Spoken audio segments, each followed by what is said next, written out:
बड़ा भयावह संसार है। जो विषयों का सेवन करने वाला मन है वो ये अनुभव नहीं होने दे रहा इस भयावह जगत का। नहीं तो आप भजन में बैठिए, फिर देखिए आपको मन कैसे भय दिखाता है। जब आप ईमानदारी से भजन करेंगे तब असली में आपको मन का स्वरूप समझ में आएगा कि मन है क्या। ये मृत्यु का भय उपस्थित कर देता है, क्योंकि निर्विषय निसंकल्प हुए बिना भगवत प्राप्ति होती नहीं।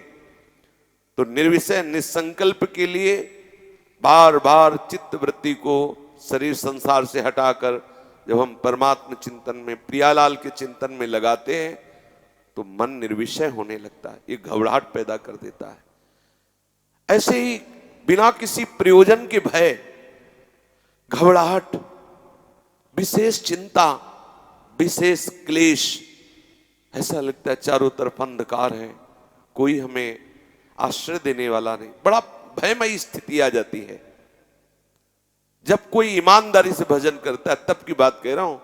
बैलेंस बना के भजन करने वाली बात अलग है कि थोड़ा विषय सेवन भी होता रहा, थोड़ा भजन भी कर लिया, वो मन राजी है, इतने में तुम्हें पटक देगा। उसे पता है कि मेरे बल में कोई कमी नहीं होने वाली इसके भजन से। लेकिन जब आप निर्विषय होकर भजन में लगते हैं तब वो घबरा जाता है मन। फिर वो घबराहट पैदा, ये अनुभव की बात कह रहे हैं, ये अपनी छाती की बात कह रहे हैं। यदि आपको भगवत प्राप्ति के मार्ग में अग्रसर होना है तो इस बात को देखो।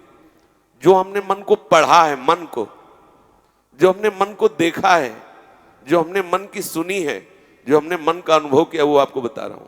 अपने मन का भयभीत कर देता है। फिर विचार किया, क्या भगवत भजन करने वाले की ये स्थिति अनिवार्य है? क्या प्रभु इसके बिना आगे नहीं बढ़ा सकते? तब आया विचार कि ये अनिवार्य है, क्योंकि इसी स्थिति में संपूर्ण शरणागति होती है। सच्ची माने, ये हृदय की बात कहता हूं।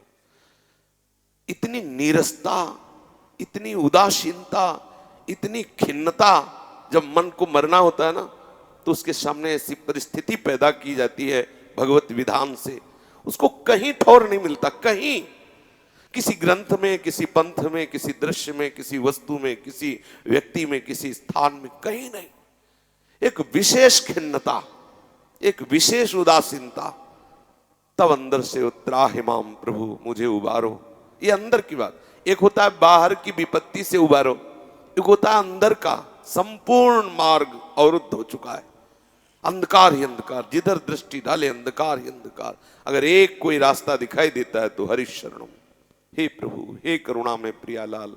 अब सब, तब उसको मार्ग नजर आता है जहां से हम प्रियालाल तक पहुंचते हैं। ये अंदर की बात है। यदि वास्तविक आप भजन कर रहे हैं तो आप देखेंगे कि आप ईमानदारी से संपूर्ण दिनचर्या ठीक ठीक निर्वाह कर रहे हैं, पर आपका मन बहुत गंदा चिंतन करता है। ये जितनी बातें हम आपको बता रहे हैं, ये अपने हृदय की बता रहे हैं। साधक वहां घबराने लगता है कि बिल्कुल हम गंदे आचरण नहीं कर रहे, बिल्कुल हमें आवश्यकता भी नहीं है, मुझे प्रभु को रिझाना है, लेकिन ये सब क्यों आ रहा है? बहुत परेशान होने लगता है। मुझे आवश्यकता, मन को दिखाया जाता है, देखो ये चाहिए, तुम्हें ये चाहिए, ये चाहिए। जब उसको वस्तु दो तो कहता है नहीं चाहिए, और जब भजन में बैठो तो वो वही चिंतन करता है। तब ये पकड़ में आई बात कि आखिरकार ऐसी क्यों स्थिति आ रही है? पूर्वाभ्यास के कारण मन का राग उन विषयों में था, अब है नहीं। अब मन भी राजी हो रहा है कहीं ना कहीं धीरे धीरे प्रभु की तरफ, पर पूर्वाभ्यास विषयों में भागने का भी उसका बना हुआ है। रुचि नहीं रह गई, पर वो अभ्यास के कारण भागता है, रुचि नहीं रह गई। घबराओ मत, जैसे उसकी रुचि धीरे धीरे खत्म होती जा रही है, ऐसे भागना खत्म होता चला जाएगा। एक दिन वो निर्विषय होकर, पंग होकर श्री श्यामा श्याम के चरणों में अविचल वास करेगा। सावई मना कृष्ण पदारविंद।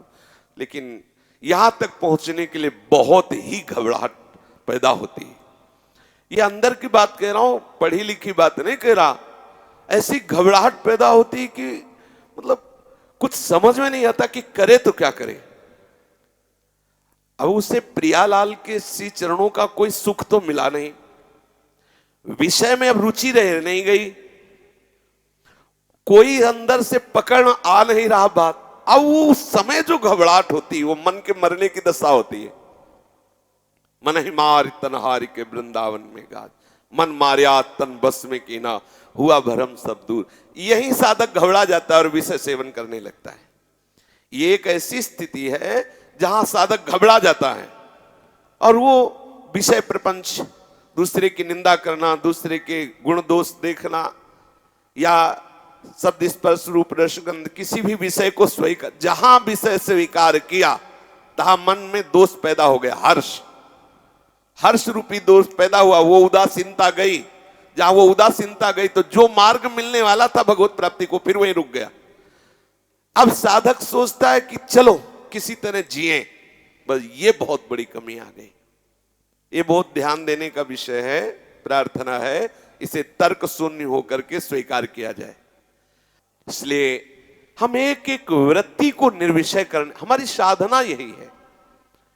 देखो, बाहर की जितनी चेष्टाएं हैं वो अंतर्मुख होने के लिए हैं।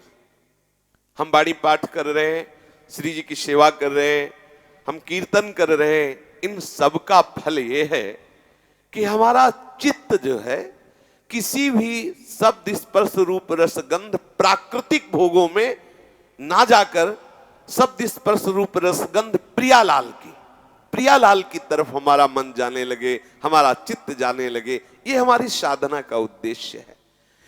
साधक कितनी देर हम क्यों हंसे, किससे हंसे, क्या मिले, वो हमारे हृदय की जलन को शांत कर पाएगा और बढ़ा देगा और बढ़ा देगा।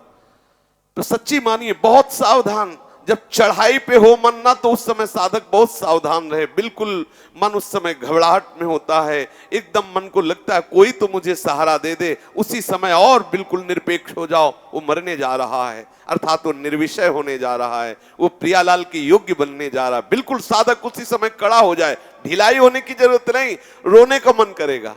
ऐसा लगेगा कोई ऐसा हो जिसके हम बाजुओं में अपना सर रख के रोते हुए अपनी बात कह सके कि मेरा कोई नहीं। बड़ी विचित्र दशा होती है। ये हम अंदर की बात कहते हैं, मन विकल होता है। कोई तो हो यार, सृष्टि में कोई तो अपना हो जिसे मैं अपना, ये चाल है मन की। मन के तो कोई तो अपना हो ना।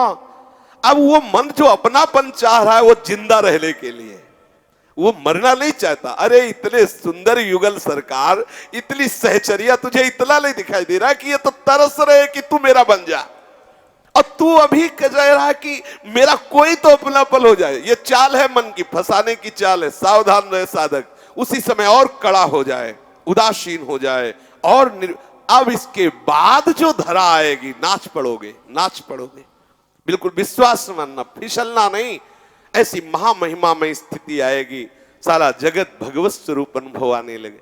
तब हमारा विषय चिंतन होगा ही नहीं, क्योंकि संपूर्ण सृष्टि में जिधर दृष्टि जाएगी अपना प्रीतम खड़ा मुस्कुराता नजर आएगा।